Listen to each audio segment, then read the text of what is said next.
23 जून 2023 को एक 13 साल की लड़की मजिस्ट्रेट के सामने खड़ी हुई थी। उसके आसपास पुलिस वालों का घेरा था, लेकिन पुलिस वालों में भी सिर्फ महिला पुलिस ही थी, यानी पुरुष कोई भी उसके आसपास मौजूद नहीं था और साथ में लड़की के माता पिता भी थे। पुलिस वाले लड़की से बड़े ही प्यार से कहते हैं कि बेटा, जो कुछ भी है सब कुछ मजिस्ट्रेट साहब के सामने बोल दो। यहां पर जब लड़की अपनी आपतीत बताती है तो उसे सुनकर न केवल मजिस्ट्रेट साहब के पैरों तले जमीन खिसक जाती है, बल्कि जो भी वहां मौजूद थे उन सभी के पैरों तले जमीन खिसक जाती है। पुलिस वाले भी सुनकर हैरान रह जाते हैं, क्योंकि अब तक पुलिस ने जितनी भी केस की छानबीन की थी उसमें ये बातें उन्हें मालूम ही नहीं थीं। तो चलिए आज की इस कहानी में बताते हैं कि एक मासूम बच्ची के साथ कितनी बड़ी हैवानियत की गई। आज की जो सच्ची घटना का ताल्लुक है वो दिल्ली शहर से है, जहां का एक इलाका लगता है स्वरूप नगर। इसी इलाके में एक छोटा सा परिवार रहा करता था, जिसमें एक 13 साल की लड़की और उसके माता पिता साथ रहते थे। लड़की कक्षा 7 की स्टूडेंट थी जो अपने एग्जाम की तैयारी कर रही थी, लेकिन ना जाने कैसे इतनी मेहनत करने के बाद भी लड़की के नंबर बहुत कम आते थे। तो आइए हम बिना देर किए आपको ले चलते हैं इस घटना की ऐसी सच्चाई की तरफ जिसकी आप कल्पना भी नहीं कर सकते। आगे बढ़ने से पहले हमारे इस AMR राहुल चैनल को सब्सक्राइब और लाइक करना बिल्कुल ना भूलें और समाज में हो रही ऐसी दिल दहला देने वाली घटनाओं से रूबरू होते रहें, जिसकी वजह से उसके माता पिता लड़की से गुस्सा हो जाते थे और कहते थे कि हम तुम्हें इतनी मेहनत से पढ़ा रहे हैं, लेकिन ये सब क्या है, तुम्हारे मार्क्स इतने कम क्यों आते हैं? अगर तुम इसी तरह पढ़ाई करती रही तो ऐसे ही नंबर कम आते रहेंगे, तो इससे बेहतर है कि हम पढ़ाई छुड़वा देंगे। अब देखिए 7वीं कक्षा का बच्चा इतना समझदार भी होता है। इसी तरह वो भी एक मासूम सी और खेलने कूदने वाली बच्ची थी। हालांकि देखने में वो बहुत खूबसूरत भी थी, मगर जब अपने पिता से वो इस तरह की बात सुनती है, उसकी आंखों में भी आंसू आ जाते हैं और वो रोते हुए अपने पिता से कहती है, या परेशान ना हो, आगे से ऐसा नहीं होगा और मैं पूरी मेहनत करके अच्छे नंबर लेकर आऊंगी। अब देखिए, बस बेटी का इतना कहना था कि पिता उसको दूसरा मौका देते हैं कि चलो ठीक है। उसके बाद लड़की दिन रात मेहनत करती है, अपनी पढ़ाई पर ज्यादा से ज्यादा ध्यान लगाती है, क्योंकि अब इसका एक ही मकसद था कि चाहे कुछ भी हो जाए, अब मुझे कक्षा 8 में जाने के लिए बहुत अच्छे नंबर लाने होंगे ताकि उसके पिता खुश हो सके।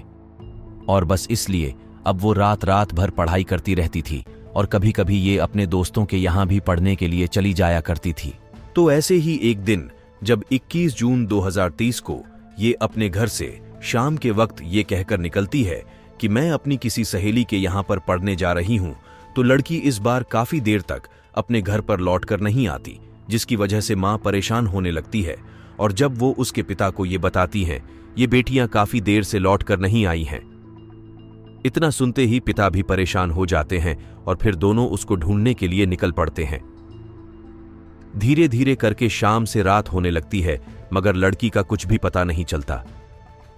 माँ का कलेजा बैठने लगता है कि आखिरकार बच्ची हमारी कहाँ गई। मगर जब काफी देर तक छानबीन करने पर लड़की नहीं मिलती, माँ बाप थक कर बैठ जाते हैं, तो अचानक रात के लगभग 1 बजे के समय लड़की खुद ही बदहाल अच्छी हालत में अपने घर पर वापस लौटती है। कपड़े उसके फटे हुए थे।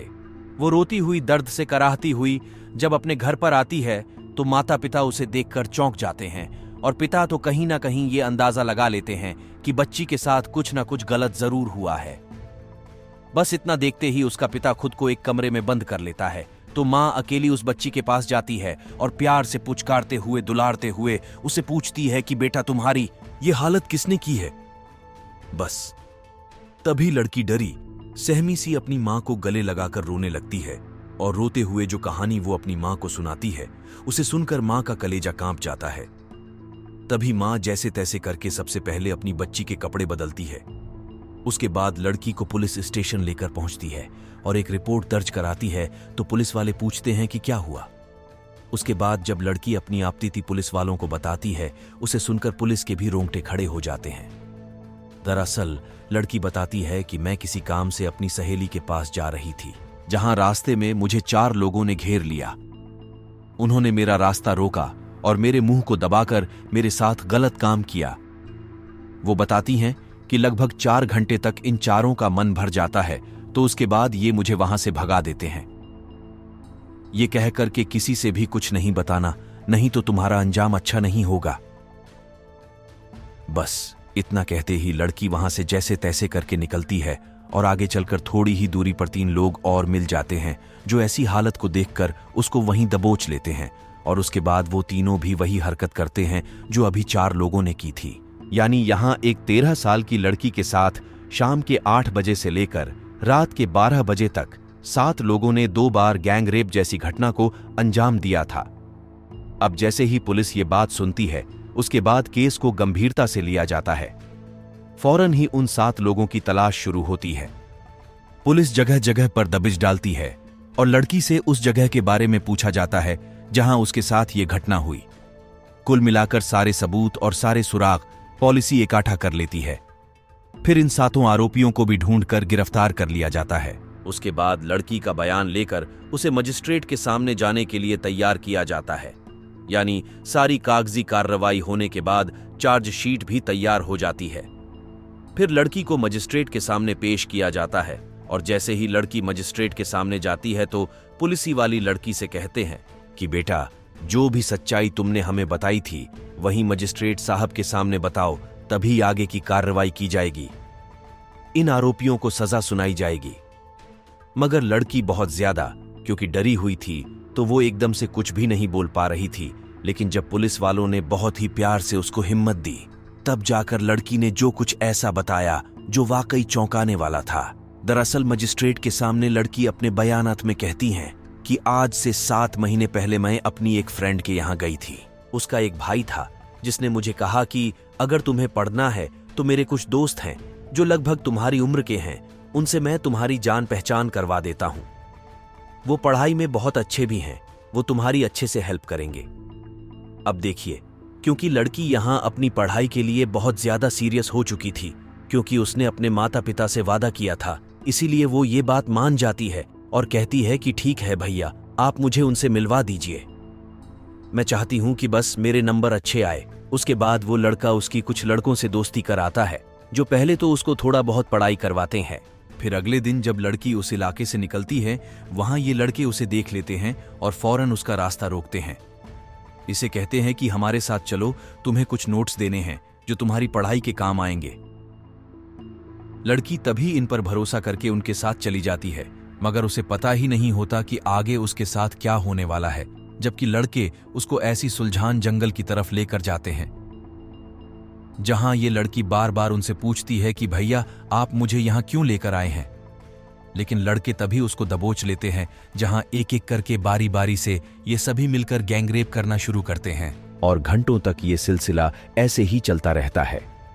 लड़की चीखती है, चिल्लाती है, दर्द से तड़पती रहती है, यहां तक कि वो उनसे बचने की गुहार भी लगाती है, मगर उन दरिंदों तक उसकी आवाज पहुंचती ही नहीं। वो अपनी हवस में इतने पागल थे कि उन्हें कुछ भी दिखाई नहीं दे रहा था।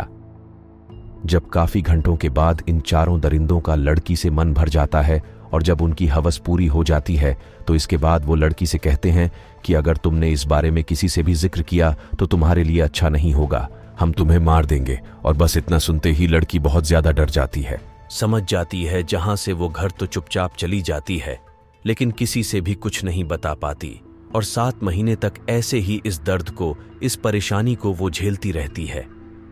लेकिन जब 7 महीने के बाद उसके साथ फिर से गैंगरेप होता है, तब जाकर उसकी हिम्मत बिल्कुल टूट जाती है। फिर वो अपने घर वालों को बताती हैं, अपनी माँ से सारी सच्चाई बताती हैं और माँ जब पुलिस स्टेशन में जाकर ये रिपोर्ट दर्ज कराती है तो मजिस्ट्रेट के सामने भी ये केस 5 दिन बाद दूसरी दिशा में मुड़ जाता है। यानी फिर से इस पर नई FIR दर्ज होती है। फिर से इसमें 3 लोगों का नाम और जुड़ता है और कुल मिलाकर अब पूरे 10 आरोपियों को पुलिस गिरफ्तार करती है, जिन्होंने अलग अलग समय पर इस 13 साल की मासूम लड़की के साथ गैंगरेप किया था। हालांकि फिलहाल ये 10 के 10 आरोपी पुलिस की गिरफ्त में है और पुलिस का कहना था कि इनको अपने किए की सजा जरूर मिलेगी।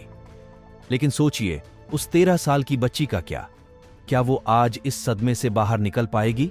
क्या वो अपनी पढ़ाई को कंटिन्यू कर पाएगी? क्या वो अपनी जिंदगी में इस हादसे को भुला पाएगी?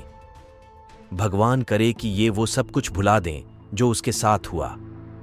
तो इस कहानी को लेकर, इस घटना को लेकर आपकी जो भी राय हो, आप हमें कमेंट बॉक्स में ज़रूर लिखें और साथ ही हमारे चैनल को सब्सक्राइब करना ना भूलें।